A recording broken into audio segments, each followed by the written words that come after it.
Olá a todos, bem-vindos aqui ao curso de Química aqui do canal Aleatoriedades Científicas. Meu nome é Matheus, eu que vou conduzir o curso. Nessa nossa primeira aula, a gente vai estudar sobre atomística, modelos atômicos e representação de elementos químicos. Essa primeira aula de agora, que a gente vai ver agora é bastante importante, porque o conteúdo dela a gente vai levar para quase todo o resto do curso, como tirar informações de representações de elementos químicos, o uso de modelos atômicos para explicar algumas coisas em química e assim por diante.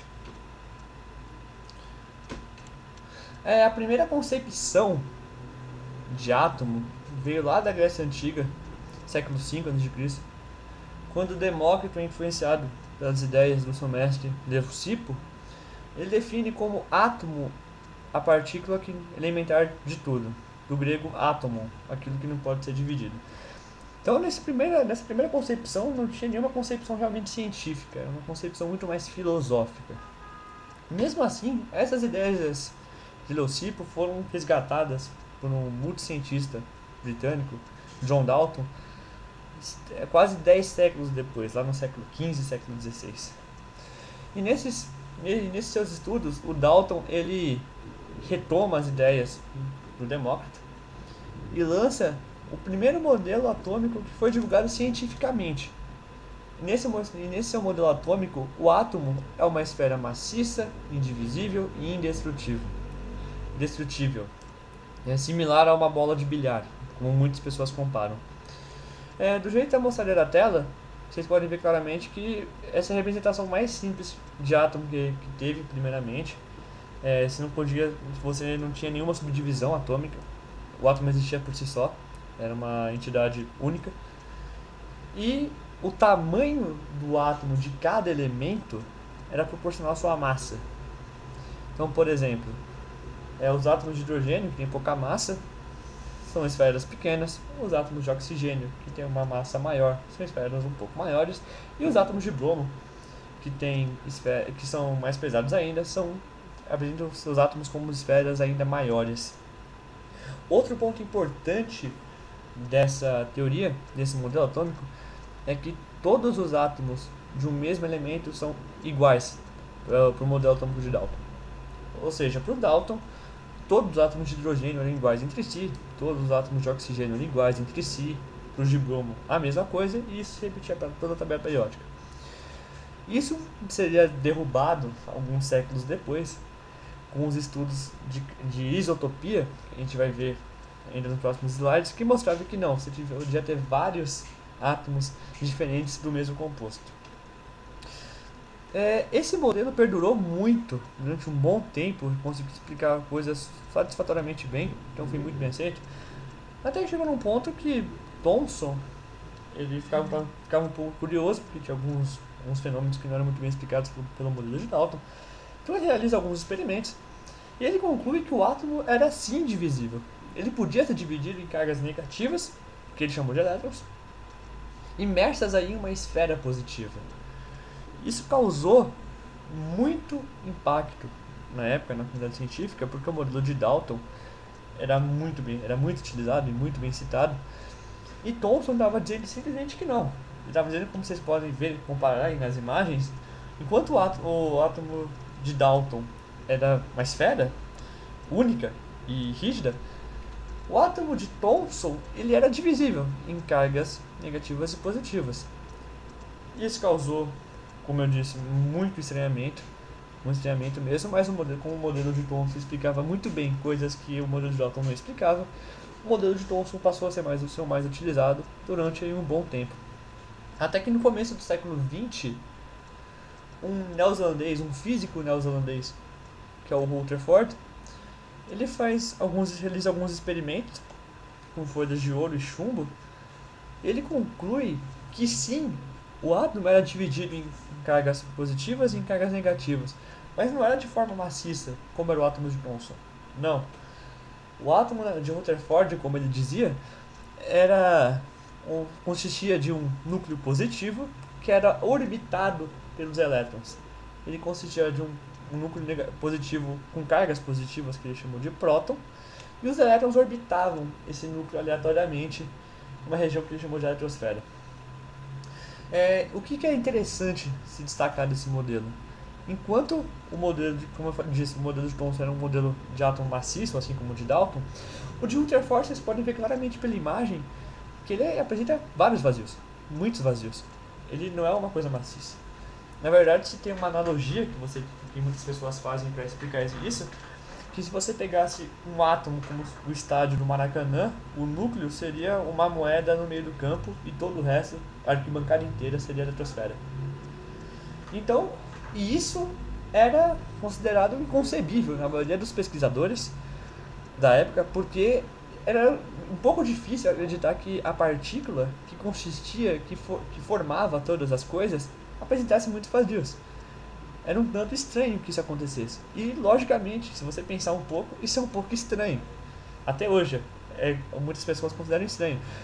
Mas isso explicava muitas coisas que o modelo de Thomson não explicava. Explicava coisas, alguns experimentos que confirmavam essa hipótese, mostravam que o Rutherford inicialmente estava certo. Então isso foi muito bem aceito, até que aí na década de 40, virada para a década de 50, um físico teórico dinamarquês, o Niels Bohr, ele corrige esse modelo, afirmando que os elétrons eles não orbitavam o núcleo aleatoriamente, como está mostrado aí na imagem, e sim de modo muito bem organizado. Eles orbitavam esse núcleo em camadas eletrônicas que tinham níveis energéticos muito bem definidos dentro do átomo. Em linguagem mais formal, esse fenômeno é chamado quantização, ou seja, todas as camadas elas tinham um nível de energia quantizado, muito bem definido. E isso refletiu basicamente no modo que a aleatoriedade do átomo não existia mais. O átomo não era mais uma coisa aleatória e totalmente imprevisível. Não, você tinha camadas muito bem organizadas. Camadas eletrônicas muito bem organizadas. E dos fenômenos que partiu disso foi o fenômeno de excitação eletrônica. O que é isso? Excitação eletrônica é quando você você fornece energia para um elétron pular para uma camada mais energética. Por exemplo, a camada K, que é a camada menos energética de todas. Para você excitar, para você passar um elétron da camada K para a camada L, você tem que fornecer um pouco de energia. Para você passar um elétron esse mesmo elétron da camada L para a camada M, você tem que fornecer um pouco mais de energia. E assim por diante, até você chegar na camada Q, que é a última camada do modelo de Bohr. E para você fazer o processo reverso, ou seja, levar um elétron de uma camada mais energética para uma camada menos energética, você tem que liberar energia. Atualmente, o modelo de Bohr e de Rutherford foram os mais usados para pesquisas, óbvio, mas a partir deles surgiram outros, muito mais refinados e muito mais completos, a partir de experimentos ao longo de todo o século XX e no começo do século XXI também. Se sabe, por exemplo, que o núcleo não é só prótons, não apresenta só prótons, como Rutherford afirmava, apresenta também nêutrons, que foram descobertos aí por um físico inglês chamado James Chadwick. Também se descobriu que a massa do elétron ela é muito pequena, ela é totalmente desprezível quando você compara com a massa do núcleo. E aí se tirou uma conclusão muito importante, que a massa do átomo, a massa de um átomo, é praticamente igual, é essencialmente igual à massa do núcleo. A massa do elétron ou dos elétrons que estão nas camadas da eletrosfera é totalmente desprezível. E terceiro, devido à evolução aí das teorias da mecânica quântica, principalmente pelo trabalho do físico norueguês Schrödinger, e pela descoberta das partículas subatômicas, que são os quarks e os bósons, que foram bem noticiados nos últimos anos, o modelo que a gente conhece se refinou bastante. Tá, mas aí vem a pergunta principal: como que eu posso usar isso para representar um elemento químico? Primeiro a gente tem que entender como a gente representa formalmente um elemento químico, como a gente representa formalmente um átomo. E o modo certo é o que está sendo representado agora na tela. Esse X que está em destaque, que está em uma letra maior, ele é o símbolo do elemento. Por exemplo, no hidrogênio, esse X é H, é o símbolo do hidrogênio. Para o nitrogênio é N, para o oxigênio é O, e assim por diante, ao longo de toda a tabela periódica. O Z que está aí no canto inferior esquerdo é um número atômico, que a gente vai ver daqui a pouco já no próximo slide o que isso significa. E o A é um número de massa atômica, que está no canto superior esquerdo. E qual que é a importância dessa representação? Primeiramente, o número atômico é igual ao número de prótons de um átomo. O padrão de número atômico é o número de prótons. E se a espécie química for neutra, o número de prótons é igual ao número de elétrons, porque para a carga total ser zero, para ele ser neutro, o número de cargas positivas tem que ser igual ao número de cargas negativas. Segundo ponto, a gente já discutiu antes no penúltimo slide, que a massa do elétron é totalmente desprezível. A massa do átomo é praticamente a massa do núcleo.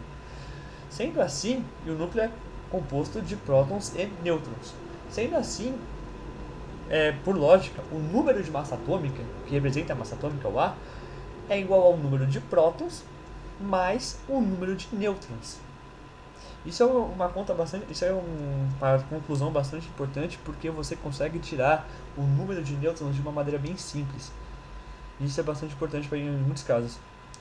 Terceiro tópico: se a espécie química não for neutra, se for um íon, ou uma espécie química carregada, que a gente vai estudar mais profundamente nas próximas aulas, o número de elétrons ele pode ser menor do que o número original, que se ele fosse neutro, que são os cátions carregados positivamente, ou maior, que são os ânions que são carregados negativamente. Qual que é a importância de saber isso? Íons, partículas, espécies químicas carregadas são resultados de mudanças na eletrosfera. Não são mudanças no núcleo. Nunca são mudanças no núcleo. Por exemplo, para você ter uma espécie química de carga positiva, você não vai adicionar um próton. Por quê? Porque, de acordo com o item 1, que a gente já falou, o número atômico é o número de prótons. E o número atômico é o que define, é o que caracteriza um elemento, é o que caracteriza um átomo. Ou seja, se você adicionar prótons, você vai mudar o número atômico. Se você mudou o número atômico, você tem uma espécie química, você tem um átomo completamente diferente. Para ânions a mesma coisa, você não vai retirar um próton, porque você está mudando o número atômico. Com isso, só tem uma alternativa. Para formar um cátion, para formar uma espécie carregada positivamente, você retira elétrons, e para formar espécies carregadas negativamente, você adiciona elétrons. Isso é muito importante, porque isso causa muita confusão em muitas pessoas quando estão estudando inicialmente esse ponto. E isso vai ser muito importante, como eu disse, na hora que a gente for estudar íons e qualquer coisa que envolva espécies carregadas. Então é muito bom ter isso claro a partir de agora. E o quarto ponto, que a gente vai ver nos próximos slides, essa representação permite de forma bem clara e bem direta o estudo de conceitos de isotopia, isobaria, isotonia e isoeletricidade. Um exemplo só para fixar melhor, para ficar mais claro, a gente tem aqui o oxigênio. De acordo com a nossa representação que a gente estava usando anteriormente, a gente pode ver que o número atômico, que está no canto inferior esquerdo, que é o Z, é igual ao número de prótons, como a gente disse antes. Como a espécie é neutra, também é igual ao número de elétrons, e esse número é igual a 6. O número de massa atômica, que está no canto superior esquerdo, a gente já pode ver aí, direto na representação, igual a 12. E o número de nêutrons é igual ao número de massa atômica menos o número atômico, menos o número de prótons. Por quê? Porque a gente concluiu, alguns slides atrás, que o número de massa atômica é igual ao número de prótons mais o número de nêutrons. Então, para isolar o número de nêutrons, a gente passa o número de prótons subtraindo, e com isso a gente tem que o número de nêutrons, que a gente vai chamar de N, é igual ao número de massa atômica menos o número de prótons. Fazendo essa conta, o número de massa atômica é 12, o número de prótons, que é o número atômico, é igual a 6, 12 menos 6 dá 6, ou seja, o oxigênio tem 6 nêutrons no seu núcleo. Agora chegando nos conceitos de isotopia, isobaria, isotonia e isoeletricidade. É bom a gente entender o que esses nomes significam, ao invés de ficar decorando cada significado. Mas inicialmente é muito bom vocês terem em mente que iso, em grego, é igual ou o mesmo. Ou seja, sempre que existe algum fenômeno iso alguma coisa, é porque os elementos químicos que estão sendo estudados eles têm uma característica em comum. Eles compartilham uma característica em comum. E outro ponto bom para se lembrar do que é cada um é do jeito que está destacado aí na tela. Por exemplo, em isotopia, esse P é de próton. Então, isotopia são espécies químicas que apresentam o mesmo número de prótons. Em isobaria, esse A é aquele A que representa o número de massa atômica, que a gente representou em alguns slides atrás. Então, isobaria é um fenômeno no qual as espécies químicas, os átomos que foram estudados, apresentam o mesmo número de massa atômica. Isotonia, esse N é de nêutron, então, seguindo a mesma lógica, é um fenômeno no qual as espécies químicas apresentam o mesmo número de nêutrons. E a isoeletricidade, que é a mais fácil de você lembrar, é quando as espécies químicas que estão sendo estudadas apresentam o mesmo número de elétrons. Mostrando alguns exemplos, um dos exemplos mais clássicos de isotopia, o hidrogênio, o isótopo dele, o deutério, que a gente vai ver se consegue, acho que já vê a diferença. Como a gente disse, como são isótopos, tem o mesmo número de prótons, tem o mesmo número atômico, portanto, é igual a 1, que também é igual ao número de elétrons deles, porque eles são neutros. Então, e a gente já concluiu antes que espécies neutras têm o mesmo número de prótons e elétrons. O número de massa atômica difere nos dois, é isso que diferencia os dois no final das contas. No hidrogênio é igual a 1, como está aqui no canto superior esquerdo, é igual a 1, e do deutério é igual a 2. O número de nêutrons a gente já viu que é simplesmente a subtração do número de massa atômica pelo número de prótons, pelo número atômico, pelo Z.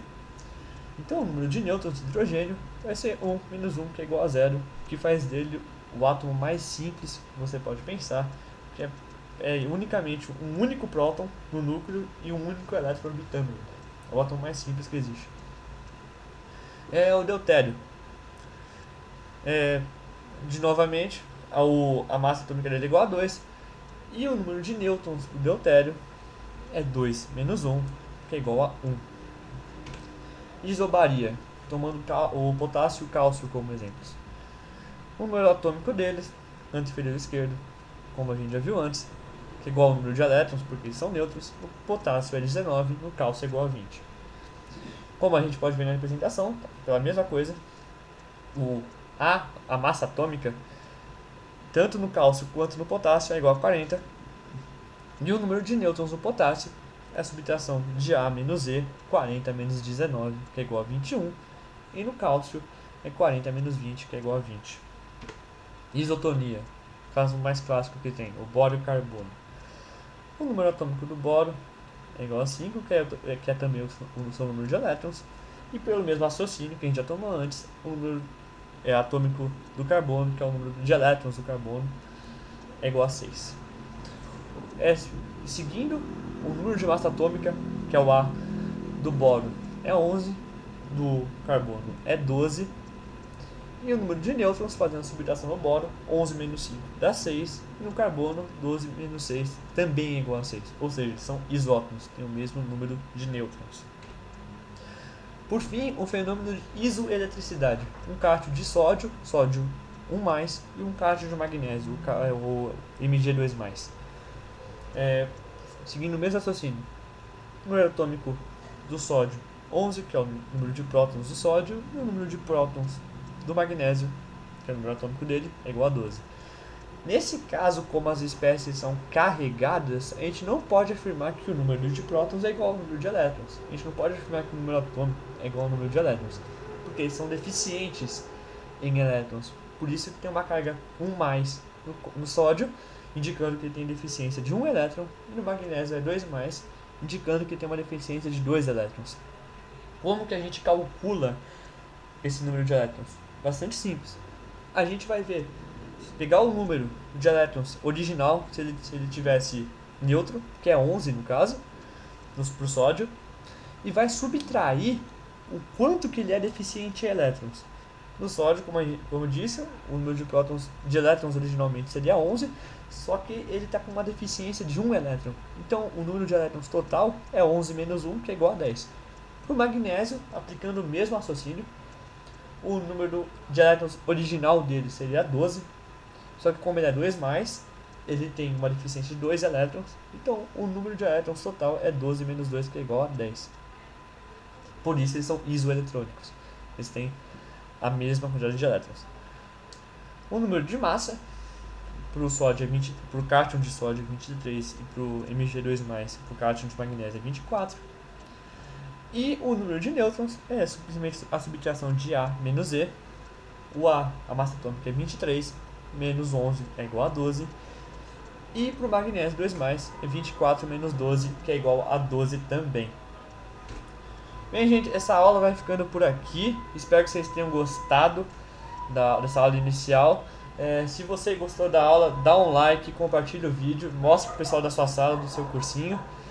E se você gostou do nosso canal, dá uma olhada aqui na descrição do vídeo, tem o link do blog do canal Aleatoriedades Científicas. Se você gosta de ciência, se você gosta de tecnologia, dá uma olhada lá, dá uma lida nos nossos artigos, que eu garanto que você não vai se arrepender. Tudo bem? Falou, pessoal, até a próxima aula.